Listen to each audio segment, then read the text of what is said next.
స్తుతుల మధ్యలో నీ వాసం చేసి దూతలెల్ల పొగడి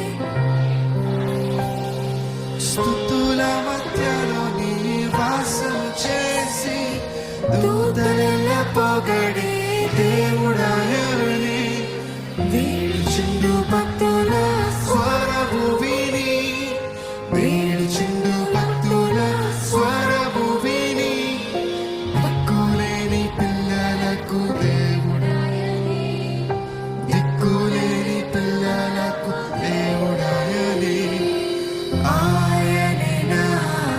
సంగీతము బలమైన